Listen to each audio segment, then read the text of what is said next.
새 출발의 책 역대상 말씀을 나누고 있습니다.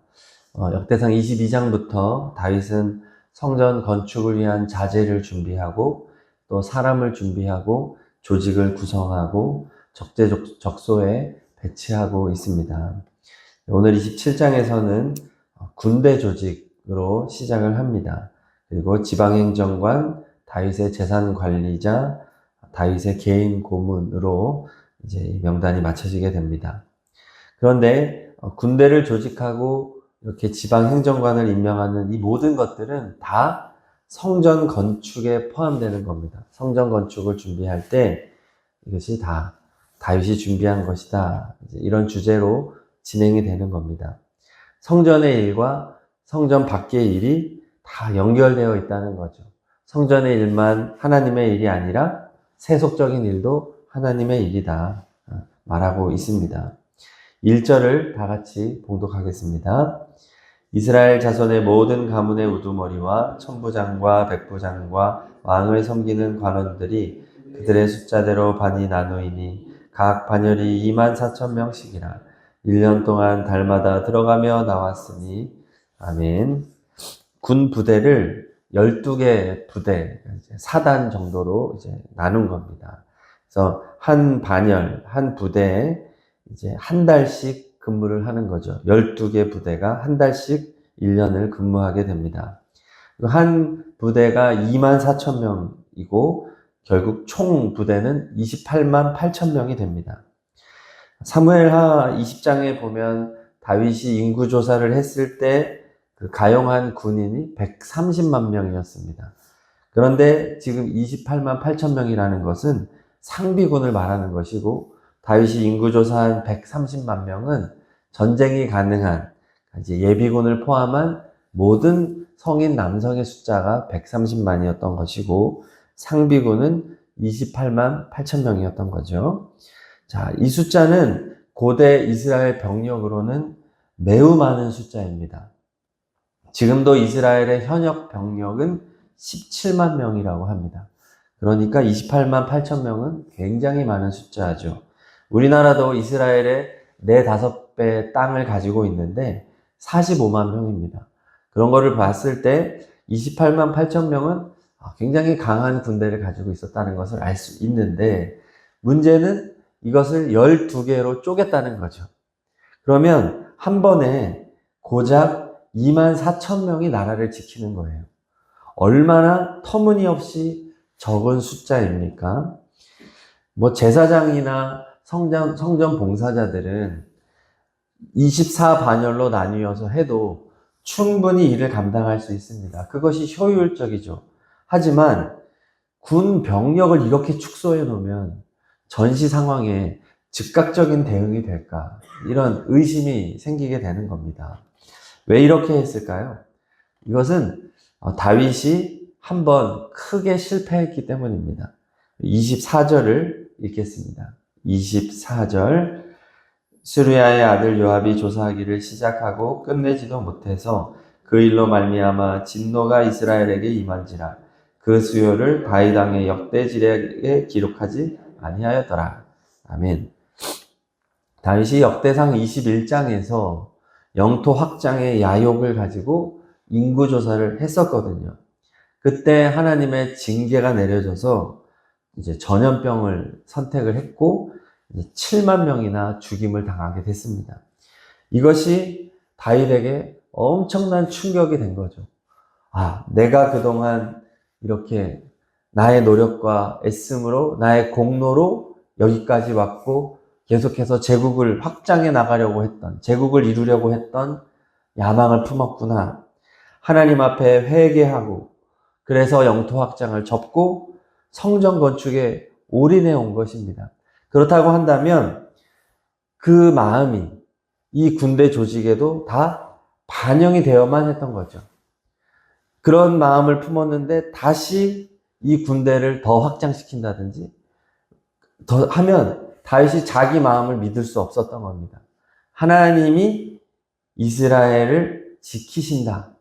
이 믿음이 군대 조직에 반영되어야만 했던 것이죠. 그래서 다윗이 믿었던 믿음, 그것이 23절에 기록되어 있습니다. 23절 읽습니다. 이스라엘 사람의 20세 이하의 수요는 다윗이 조사하지 아니하였으니 이는 여호와께서 전에 말씀하시기를 이스라엘 사람을 하늘의 별같이 많게 하리라 하셨습니다. 아멘. 하나님의 약속, 이스라엘 사람을 하늘의 별같이 많게 하리라. 이것은 아브라함 언약입니다. 아브라함과 맺어주셨던 언약을 다윗이 기억하고 있어서 인구 조사를 하는 와중에도 20세 이하는 조사하지 않았다는 겁니다. 하나님이 이 백성들을 많게 해줄 거다. 그 믿음이 인구 조사를 하는 와중에도 있었다. 그런데 믿음이 있어도 인구 조사를 한 행위 자체가 악했기 때문에 하나님의 벌을 받았잖아요. 그러니까 믿음이 현실에 반영이 안 되는 것이 얼마나 악한지를 깨달은 겁니다.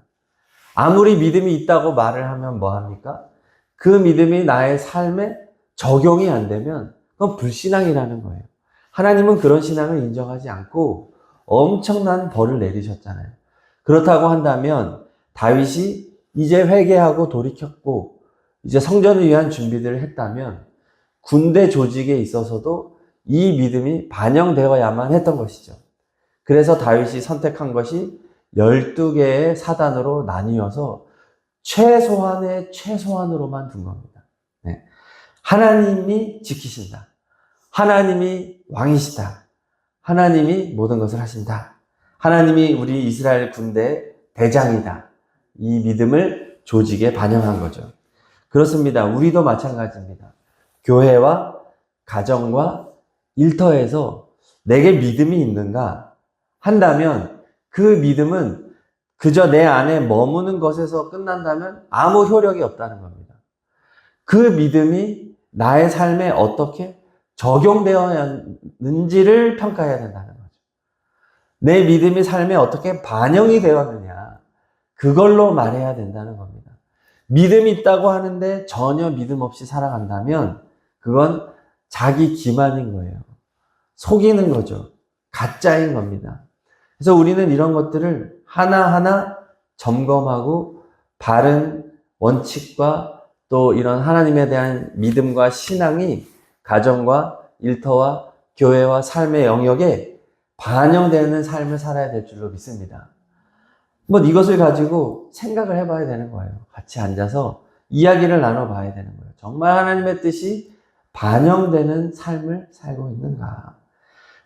대표적으로는 자녀를 양육할 때 이렇게 해야 된다는 거를 모르는 부모는 없을 겁니다. 이렇게 해라, 저렇게 해라. 그런데 삶에서는 반영이 안 되는 거죠. 화내면 안 된다.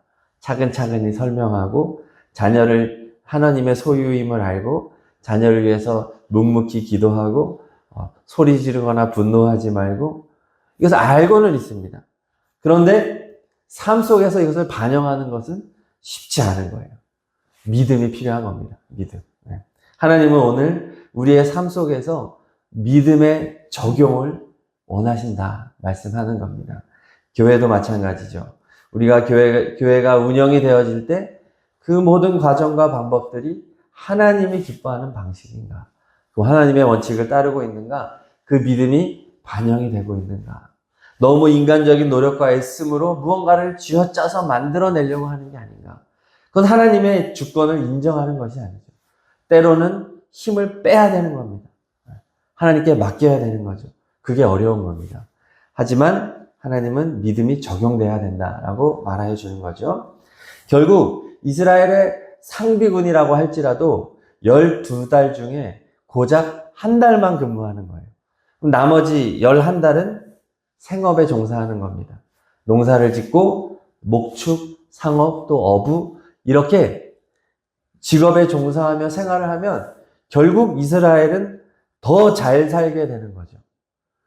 군대 병력이 계속 28만 8천 명이 가동이 되면 여기를 먹이고 또 뒷받침하고 하는 것에 재정이 더 들어가지만 이렇게 12달로 나눠서 소규모로 하게 되면 나머지 가용하는 인원들은 가정을 돌보고 경제가 활성화되는 일에 기여하며 나라 전체가 매우 효율적인 시스템으로 돌아가게 되는 것입니다. 하나님을 믿고 나아가기 때문에 이런 결과가 나오는 거죠. 자, 하나님 이런 원칙들을 가지고 있는 것이고요. 자, 이어서 3절부터 15절까지 보면은 군부대의 지휘관과 조직을 기록하고 있습니다. 그래서 지휘관들을 분석해 보면 12지휘관 중에 유다 지파가 무려 7명, 에브라임 지파 2명, 베냐민 지파 2명, 레위 지파 1명입니다. 자, 얼핏 보면 이거 너무 편애 아니야? 다윗이 속한 유다 지파에 무슨 7명이나 몰아주냐라고 할 수 있지만 오히려 그 반대입니다. 다윗은 지연, 학연 이런 걸 따라서 사람을 배치한 게 아니라 다윗은 철저하게 실력 중심, 인성 중심, 신앙 중심으로 사람을 배치했어요. 2절에 보면 첫째 딸 바안의 반장은 삽디엘의 아들 야소부암이요 라고 말을 합니다. 이 야소부암은 다윗의 3대 용사 중에서도 첫째, 그러니까 모든 다윗의 용사 중에 가장 뛰어난 용사가 바로 야소부암입니다. 다윗이 시글락에 도피해 있을 때 다윗을 찾아온 용사, 위기 때 함께 해주었던 위대한 용사가 야소부암입니다. 그를 첫 번째 부대 지휘관으로 세우는 거예요. 그리고 다른 지휘관들 중에서도 우리가 익숙한 이름들이 나오죠. 브나야, 아사헬 이런 이들이고 다른 이름들도 다윗의 3대 용사, 30용사 범주 안에 있는 사람들입니다. 혈연과 지연으로 뽑은 게 아니라 능력과 인품과 신앙을 골고루 갖춘 자들 중에서 선발했다는 것이죠. 은사를 따라서 세운 겁니다. 자, 그리고 이어서 25절부터 31절까지는 다윗의 재산 관리자들 명단이 나옵니다. 다윗이 얼마나 광대한 토지와 곳간과 가축을 소유하고 있었는지 다윗의 재산을 관리하는 이 사람들이 12명이나 등장을 합니다. 이것은 영적으로 하나님의 성전을 세우고자 하는 자에게 하나님이 이렇게 풍성한 복을 내려주신다는 것을 보여주는 겁니다. 그리고 이것은 단순히 재산이 많아진다는 것을 보여주는 게 아니라 영적으로 부유해진다는 것을 말해주는 거죠. 사실 다윗은 끊임없이 자기를 비웠습니다.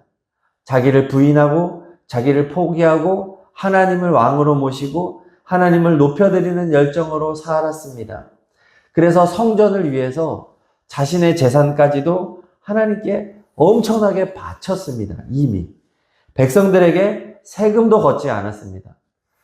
이제 다스리고 있는 그런